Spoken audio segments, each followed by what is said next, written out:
Bonjour tout le monde, bienvenue dans une nouvelle vidéo. C'est le printemps depuis le 20 mars et je suis vraiment contente qu'il soit enfin arrivé et je me suis encore fait couper les cheveux. Aujourd'hui, je vous retrouve pour vous parler de mon plus récent coup de cœur, soit Middlesex de Jeffrey Eugenides. Donc ça, c'est la vraie manière de le prononcer en anglais. Je l'ai appris tout récemment, mais moi, pendant toute ma lecture, je l'appelais Eugenides ou Eugenides. Ouais, Eugenides. Et puis, c'est un roman qui a gagné le prix Pulitzer et c'est publié chez Picador.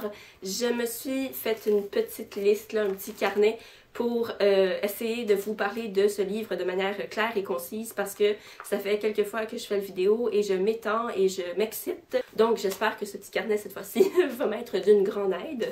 Alors de ce pas, je vous présente le livre parce que sinon c'est un peu bizarre de vous en parler sans l'avoir dans les mains.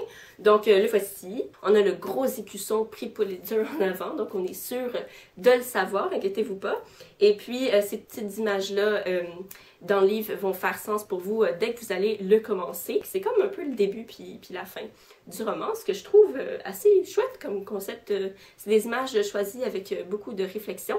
Donc je me lance avec mon petit carnet. Je viens d'échapper mon signet, c'est le bordel partout. Alors, comme vous le savez peut-être probablement, ça fait longtemps que j'ai commencé à lire Middlesex. Ça a été le premier livre que j'ai lu depuis très longtemps en anglais. C'est avec lui que je me suis décidée de recommencer à lire en anglais et il m'a pas déçue.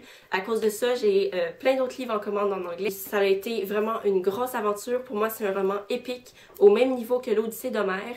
Et pour donner un peu de pertinence à mon point, c'est même écrit que c'est un roman épique dans les commentaires, dans les d'autres couvertures selon d'autres journaux et articles. En fait, je l'ai terminé dans la première semaine du mois de mars. Je venais de finir de filmer mon bilan de février. Alors là, je me suis dit, ben zut, si j'avais lu un peu plus vite, j'aurais peut-être pu l'insérer. Puis ça donnerait moins l'impression que ça m'a pris 3 mois de lire, mais faut l'assumer, ça m'a pris 3 mois à me remettre, à me replonger dans une lecture en anglais et j'ai vraiment pas regretté parce que j'ai l'impression que ça m'a aidé à apprécier plus ce livre, le fait de devoir lire les mots lentement parce que ça m'a permis de savourer l'histoire lentement, de savourer chaque mot. Pour moi, Middlesex, c'était pas juste un roman, c'était pas juste une lecture, même pas juste une lecture très bonne, c'était mon quotidien. C'est tellement réel ce livre-là, ça m'a atteint vraiment plus qu'un bon livre et pour ça, je vous le conseille tellement fortement. C'est le livre. C'est un des 100 livres, n'importe quoi, le nombre, le chiffre que vous voulez.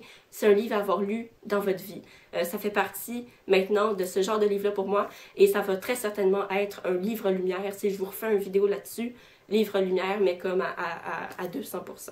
Donc, pour vous faire un peu le résumé de l'histoire, on suit l'histoire d'un gène qui va rendre une certaine personne anormale. Donc, le narrateur du récit, c'est, étant toute jeune, Calliope, une jeune fille qui, en grandissant, se rend compte qu'elle a un gène qui fait d'elle plutôt un homme qu'une femme. Le narrateur, qui, en grandissant, va devenir Cal, à la place de Calliope, décide d'écrire son journal, le journal de sa vie et de son passé, qui est en fait Middlesex. Et comme par magie, Cal va savoir le passé de ses grands-parents et de ses parents. Et donc, Cal va relater le chemin qu'a pris son gène spécial, qui a fait de lui un être spécial, à partir de ses grands-parents.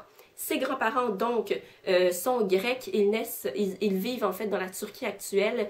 Ils vont fuir la Turquie pour les États-Unis à cause d'une grosse guerre d'envahisseurs turcs qui vont venir sur leur terre et qui vont, entre autres, enflammer Smyrna, qui paraît-il était une ville très belle et commerçante très importante. Ensuite, on suit la naissance de ses parents à Cal, et puis ensuite sa propre vie, son enfance, son adolescence, où on va découvrir qu'il est en fait hermaphrodite et s'ensuit jusqu'à la fin du roman. Et même si les personnages, pour moi, ne me ressemblaient pas tous, même si je pouvais pas vraiment me reconnaître dans certains personnages, le fait de suivre une famille sur 3 générations, ça devient ta famille, ça devient ton quotidien, tu ne peux juste que les apprécier, qu'être attaché à eux. Et ce qui est super aussi, il y a une petite twist avec les grands-parents en fait qui nous gardent dans la laine, quelque chose dans leur relation est hors du commun. Pour ce qui est de la narration, c'est donc Cal qui l'a fait et comment c'est fait, comment il entretient sa relation avec nous lecteurs, tout ça est bien lié, est bien construit, mais dans la beauté la plus merveilleuse que j'ai jamais lue en anglais. Et ce qui fait que ce livre-là est justement une réalité, un quotidien pour moi et plus qu'un livre, c'est entre autres les descriptions. Par exemple, quand les grands-parents arrivent à Détroit, ville habitée par l'automobile, disons, par l'évolution de l'automobile, ben les descriptions de cette ville-là, ben c'est tellement vrai, c'est tellement précis, mais tellement imagé en même temps parce qu'il y a plein de métaphores, il y a plein de couleurs qu'on donne à Détroit. Je m'en balance de Détroit, quasiment des États-Unis, mais là, la description qu'il en fait, puis les images qu'il nous donne, c'est tellement vivant, ça rend tellement Détroit captivante que on peut juste pas arrêter de lire. Donc en bref, c'est un must, c'est un livre à lire. J'espère que ça va vous donner un tantinet de curiosité pour vous retourner vers Middlesex. Quand j'ai terminé le livre, je quittais 3 générations de vie, là. C'est beaucoup. Donc, mon Dieu, je pouvais pas m'empêcher d'être émue, puis la fin est très bien. Tu peux pas être fâché, tu peux juste être triste de quitter ce livre-là, mais t'es triste, heureuse. C'est la perfection du roman épique de nos jours aux États-Unis. Donc, avant de vous quitter, je voulais vous présenter en fait le signet avec lequel j'ai lu Middlesex. C'est en fait un signet qui se retrouvait déjà dans le livre parce que je l'ai acheté à une librairie, la librairie que représente le signet, soit une librairie new-yorkaise. Il s'agit de Housing Works Bookstore Café. Ce qu'il y a de spécial avec cette librairie-là, à part d'être très belle et très bien fournie, c'est que, comme c'est écrit là, parce qu'il faut que je me souvienne de tout, en fait, cette librairie-là n'a pas d'employés payés, c'est des volontaires. Tous les livres de la librairie, c'est des gens du peuple qui viennent donner leurs livres à la librairie. Il n'y a rien d'acheté. Donc ça, c'est vraiment bien parce que tout le monde participe à la vie de cette librairie-là. Et puis tous les profits qu'a la librairie par la vente de livres s'en vont aux sans-abri et à ceux atteints du VIH. Donc, mon Dieu, c'est redonner à la communauté, c'est aider les gens qui ont le moins de chance dans la vie. C'est aider aussi à sortir, par exemple, les sans-abri de leur situation avec genre des rencontres et des conseils donnés par des entrepreneurs là, pour vraiment se rebâtir.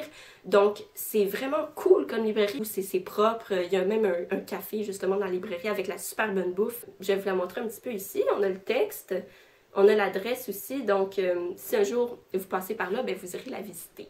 Alors, voilà à quoi ça ressemble. Donc, c'était tout. J'espère vraiment que ça va vous avoir donné envie de lire Middlesex. Et évidemment, je le répète depuis le début du vidéo, mais ça me tient tellement à cœur. Je trouve tellement que c'est une petite perle, une grosse perle qui a gagné un prix en plus, ben, qui mérite d'être lu. Donc, d'ici la prochaine vidéo, je vous souhaite de passer une super belle journée, de très belles lectures. Puis ça pourrait définitivement être dans votre palle. Petite bulle comme ça. Bonne journée. Bye bye.